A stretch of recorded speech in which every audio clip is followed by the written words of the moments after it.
morning. My name is Mehsikomer, and I represent Northwest Links, which is a consortium of 70 public school districts and 4 regional public library systems in northwestern Minnesota.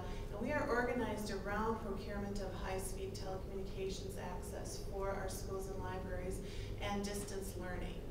I'd like to talk with you a little bit today about the importance of broadband access for schools and libraries, particularly in rural Minnesota. We have 70 school districts in Northwest Links, and we rely on our internet access to deliver education services to students throughout our community. We also use these services to expand learning opportunities for our students through a number of distance learning courses delivered over interactive television throughout our area. We bring in courses from other parts of the state so that our school districts are able to share instruction with other school districts throughout the state and provide courses that our students might otherwise not have access to in this area, including a number of foreign language classes, including Mandarin Chinese. We also offer a wide variety of post-secondary enrollment options for our students in our area, and we also have an online college and high school program that enables students in the Northwest Minnesota area and other areas of the state to take college-level courses while still at their high school campus, and that there they get the assistance of a proctor who makes sure that they are successful in their post-secondary options courses. In addition, we use our network for a wide variety of meetings and collaboration, including curriculum development, professional development for our teachers. We also have used our network for a wide range of information access to curriculum resources on the web and the Electronic Library of Minnesota, which provides databases and other types of research information for our students and citizens. We also are experiencing a huge demand in growth for bandwidth in Northwest Links. This last year, we upgraded 15 school district sites to higher levels of bandwidth. And the reason for this is that as we find more online content available for our students and more media-rich education applications, the need for bandwidth in our schools continues to grow. So this year we had 15 upgrades for our school district sites and 5 upgrades for different public libraries around our area that needed higher bandwidth levels in order to serve their educational and information needs to the communities. We also use, in addition to providing the educational content to our students, parents in our area need access to bandwidth because a lot of our schools are moving towards portal packages on their school district websites that enable parents to access information about their children's education, their achievement, their school lunch program, and whatever other information needs the parents have about school activities. Our schools also do all their data reporting to the state of Minnesota and the federal government through this network. In addition, the Minnesota Department of Education in the last couple of years rolled out the science test online, and we use our Northwest Links network to download the science tests and deliver those to our students. We have every anticipation that there's going to be additional tests that are added to the online testing cadre delivered by the state through the No Child Left Behind Act and other programs.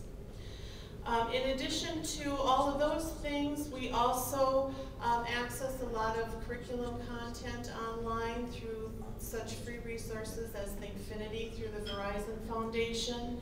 And we also use our network to foster 21st century learning environments for our students. We want to provide them with the most real-world relevant learning experiences that we can through the core content areas of their curriculum. And we can't do that in a lot of our very small rural communities without access to the wider world outside of that community. For our public libraries, our broadband access is essential to provide access to books through interlibrary loan to all of our patrons in our communities, and also access to the internet for citizens. In many communities, the library is the only point of internet access for a citizen to use, and in these economic times, We find that citizens are coming to our libraries more and more to use online resources for job searching, to access electronic government services, and so forth. We also are experiencing a lot of budget cutting in our school districts, and this in many cases has meant fewer school library media centers available to our students, so our students are becoming increasingly reliant on the resources of their local public library. And that includes being able to go online and access books and materials and online databases as well. We also believe that having this equitable access to all our citizens does foster an open democratic society and equitable access to information and education for all of our students and citizens in Northwestern Minnesota. I have here a brief handout on Northwest Links if you would like to know more about us and read at your leisure. You're welcome to take one of those. And thank you very much for your time today. I'd happily take questions. Yes, I was curious, in the 70 districts that you represent, what are the up and down speeds that you use currently, and what do you anticipate 2 to 5 years?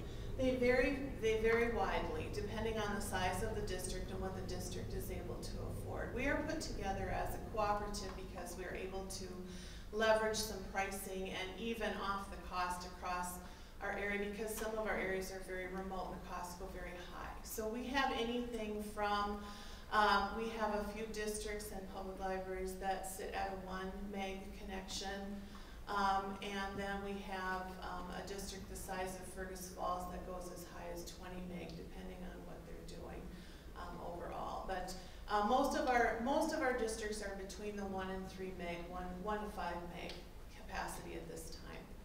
And they are using it very much at capacity.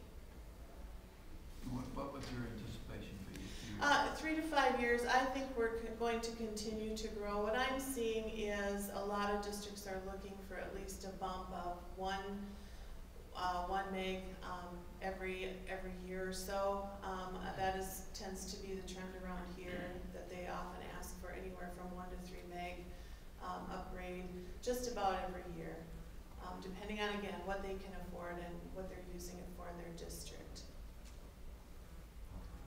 I'd like to ask our guest, and perhaps Peg too, to what extent for your unemployed citizens who are using the library more, to what extent is timing out an issue, as libraries generally try to limit the amount of time you can be on computers so they can serve more people, and yet a lot of the online applications are, or even the homework that you need to do may take longer.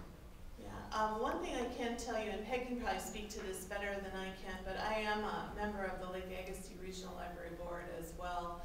And I am a frequent customer at the Moorhead Public Library. And one thing I can tell you is that the computer labs are in pretty much constant use.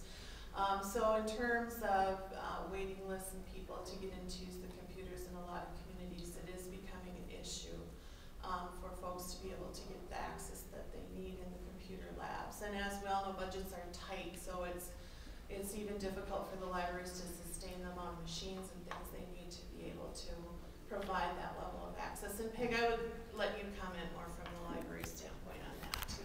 The 12 regions met in the end of July and talked about this as one of our topics. And I think that the conclusion we came to is that most of our library computers are run by automated networks. And so when you get to the end of your 30 minutes or your 60 minutes, it shuts you down. And so we've decided to just take a couple of computers in every library, depending, I mean, in Roseville, that's probably 100, but however proportional, and set them aside for unemployment, for job searching, for checking your email, for interviews. And when we take them off the automated network, they don't shut down. And so particularly for people who are applying for unemployment, and particularly the first time, it's a fairly rigorous thing, you have as much time as it takes, and we're not shutting people off. But it's a tough decision because libraries try to treat everybody equally, and we're not getting a lot of pushback, but some saying that, you know, if my business is selling things on eBay and I'm not allowed that same thing, why does that happen? So we're having those discussions, but so far we're leaning towards those who are unemployed and needing the help. Within the libraries, is the problem